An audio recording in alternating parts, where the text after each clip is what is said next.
السلام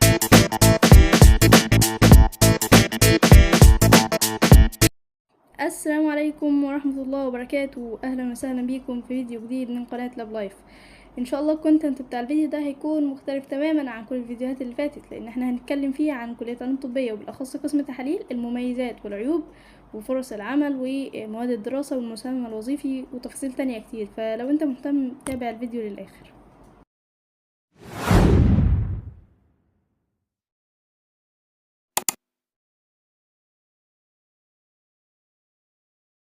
طيب مبدئيا خلونا نتكلم نقول نبذة صغيرة كده عن الكلية. ان شاء الله هنبقى نعمل فيديو لطلبة الثانوية هنقول فيه كل حاجة تخص الكلية، ولكن مبدئيا الكلية نظامها 4 سنين دراسة وسنة امتياز وسنة تكليف. الدراسة بتكون بالانجليش مش بالعربي. اول سنة بتاخد فيها البيزكس بتاعة العلوم الطبية عامة، تاني سنة بتكون التخصص. في 5 أقسام، ولكن القسم اللي احنا هنتكلم عليه النهاردة هو القسم بتاعي، قسم تحاليل. أولا قسم تحاليل انت في أول سنة اللي هي أول سنة تخصص اللي هي سنة تانية بتدرس 18 مادة على مدار السنة. بيتقسموا أول سمستر 8 مواد وتاني سمستر 10 مواد. بتدرس immunology ICU blood bank متابعة حمل molecular biology. وبتدرس يعني مواد تانية كتير من المواد اللي بتؤهلك لسوق العمل يعني. طيب ممكن حد يقولك انت ايه اللي دخلك تحاليل والسوق متكدس والسوق زحمة وناس كتير بيدخلوا المجال وكل شوية تلاقي معمل جديد فتح. دي حقيقة محدش يقدر ينكرها ان السوق متكدس والمجال فعلا زحمة. في كليات كتير بتطلع ناس يشتغلوا في التحاليل.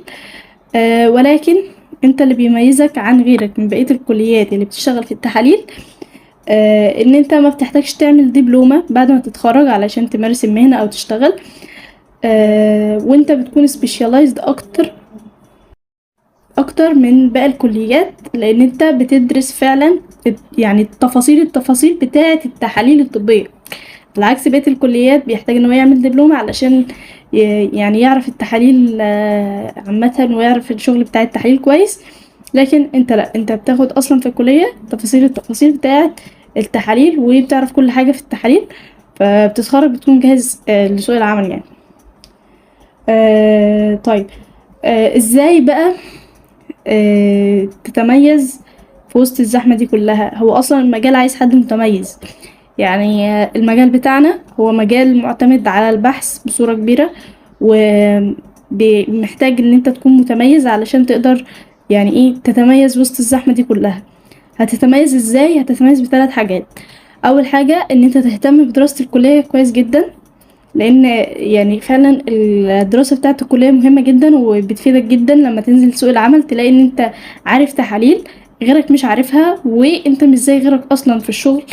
انت بتكون معدي غيرك بمراحل، حتى لو انت لسه في الاول بيكون عندك يعني خلفية عن التحاليل. يعني انا كان في تحاليل كنت واخداها مثلا في مادة الاي سي يو، فلما نزلت اشتغل كنت بقول لناس، يعني الناس فعلا شغالة بقالها كذا سنة في المجال، كنت مثلا اسالهم على تحليل مثلا في زي يعني التحاليل اللي انا كنت اخدتها في ماده الاي سي يو مثلا، هما ما يكونوش عارفين التحاليل دي اصلا، يقولوا لي هو ده تحليل. فهم من كتر ما هم يعني مش يعني اول مره يسمعوا اسم التحليل ده، فكانوا بيدخلوا يبحثوا ويدوروا يلاقوا فعلا ان ده تحليل بيتعمل للناس اللي في الرعايه المركزه وكده. فبجد يعني انا لسه بدرس ولسه اللي هو لسه ما خلصتش، ولكن يعني الدراسة اللي خدتها في اول سنة تخصص فادتني جدا لما نزلت سوق العمل، واكتشفت فعلا ان الدراسة بتاعت الكلية مهمة جدا جدا جدا وبتميزك عن غيرك بمراحل. دي اول نقطة علشان تتميز في المجال. تاني نقطة خليك فضولي. يعني ايه فضولي؟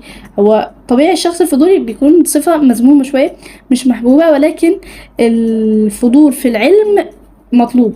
ان انت تكون شخص فضولي في العلم وتسأل وتدور وما تتكسفش ولا تتكبر. يعني اتنين ما بينالوش العلم او ما يعني ما بيوصلوش لحاجة، هو الشخص الخجول والشخص المتكبر. الشخص الخجول ان هو مكسوف ان هو يسأل سؤال ففكر ان السؤال ده تافه، والشخص المتكبر اللي هو انا اسأل سؤال زي ده. فعلا الصفتين دول مش يعني لو انت شخص بتتكسف او تتكبر انت مش هتوصل لاي حاجه خالص. فما تتكسفش ولا تتكبر، واسال الناس اللي كانوا قبلك في المجال. اسالهم ازاي نشتغل التحليل ده بيتعمل ازاي، اسبابه يعني اسال في كل حاجه، ما تستصغرش سؤال ولا يعني تستقل بسؤال، لان ده فعلا هيفرق معاك جدا. يعني انا تقريبا كل الناس اللي اشتغلت معاها واللي اتدربت معاها مفيش حد نزلت معاه غير وخدت منه افادة. يعني مفيش حد كنت بنزل معاه وكنت غيره لما كنت بقعد اسأله. لدرجة فعلا يعني اللي هو كل الناس اللي اشتغلت معاهم في المعامل اللي اشتغلت معاهم على مدار تعاملنا انا بسألهم. طول ما احنا شغالين بسألهم، ما كنتش بتكسف، ما كنتش مثلا بقول لا مش هسأل وانا مكسوفة، لا كنت بسأل، وده فعلا فرق معايا جدا.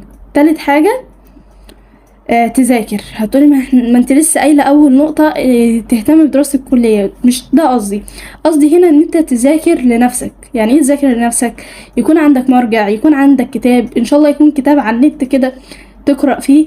المهم ان يكون في كتاب او مرجع انت بتذاكر فيه لنفسك، لان انت حابب كده وانت عايز كده وانت عايز يعني تتميز في المجال ده، هيفرق جدا معاك. وفي كتب ومراجع كتيره جدا بقى، يعني انت دور بقى.